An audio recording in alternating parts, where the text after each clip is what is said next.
महाकुंभ ने एक नया हिंदू विमर्श भी पैदा किया है कि यह पश्चिमी आधुनिकता जिसे तूने दूषित किया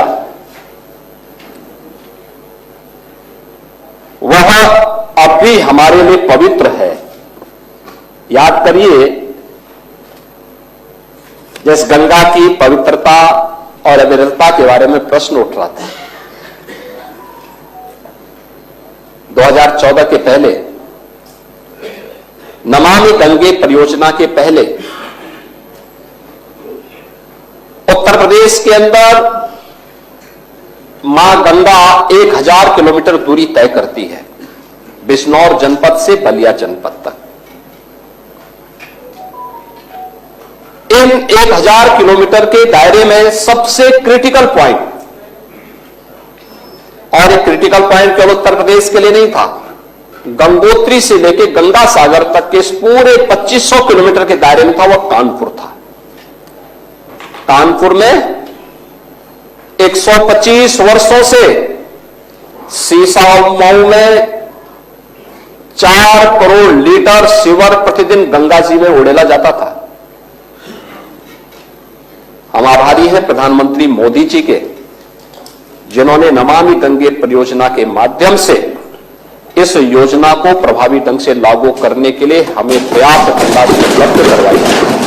यद्यपि पैसा 2015 में भी उन्होंने उपलब्ध कराई, लेकिन समाजवादी पार्टी की तत्कालीन सरकार ने उसको लागू करने के लिए कोई कदम नहीं उठाए। ये जो प्रदूषण की बात करते थे ना, ये वही लोग हैं जो अपने समय में कुछ कर नहीं पाए, और हमें अवसर मिला तो डबल इंजन की सरकार ने सीसामऊ के सीवर पॉइंट को सेल्फी पॉइंट बनाने का काम किया। एक भी बूंद सीवर आज के दिन पे मां गंगा में कानपुर में नहीं जाता है। और यही बात उन्होंने कहा कि यह सीवर पॉइंट बनाने का काम किसने किया, सीवर वहां तक गिराने का काम किसने किया था? अंग्रेजों के समय प्रारंभ हुआ था। तो पश्चिम के जो विचारक आज हमें उपदेश देते हैं, अपने करतूतों को नहीं देखते। और उन्होंने कहा कि उसको जिसको ये दूषित कहते थे, भारत के सनातन धर्म मावलंबियों के लिए वह मां गंगा आज भी उतनी ही पवित्र है। और इसलिए उन्होंने इन सभी चीजों की परवाह के बगैर, क्योंकि उन्होंने कहा कि यही नहीं, महाकुंभ में एक नया हिंदू विमर्श भी पैदा किया है कि पश्चिमी आधुनिकता जिसे तूने दूषित किया वह भी हमारे लिए पवित्र है, क्योंकि यही हमारी सुरसरी है जो बहते बहते हरेक को पवित्र करती रहती है। और विज्ञान भी तो यही कहता है कि बहता हुआ जल अपने आप को पवित्र करता रहता है। हमारी नदी संस्कृति यही है। और आपने इस चीज को देखा होगा, मैंने पिछले दिनों जब मैं यहां पे राज्यपाल जी के भाषण में चर्चा में भाग लेने के लिए यहां आया था, तब भी मैंने बताया था कि सेंट्रल पॉल्यूशन कंट्रोल बोर्ड के जो भी नमूने ले जाते थे वह 200 से लेते थे, लेकिन उत्तर प्रदेश सरकार के जो pollution control board Uttar Pradesh का है उसके अपने सैंपल कलेक्शन होते थे और लैब भी वहां मौजूद है।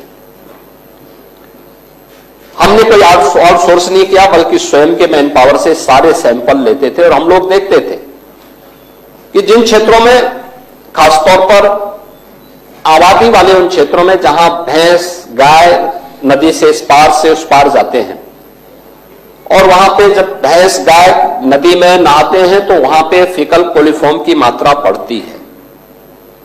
लेकिन वही चीज आगे बढ़ती हुई जब जाती थी, संगम में जब भी नमूने लिए गए तो नमूने बीओडी के, डीओ के या फीकल कोलिफॉर्म के हमेशा वह शुद्धता के सभी मानकों को पूरा करते हुए दिखाई दिए हैं। और हर सैंपल को जनवरी से लेकर के फरवरी तक हर सैंपल वहां पे पास हुआ है।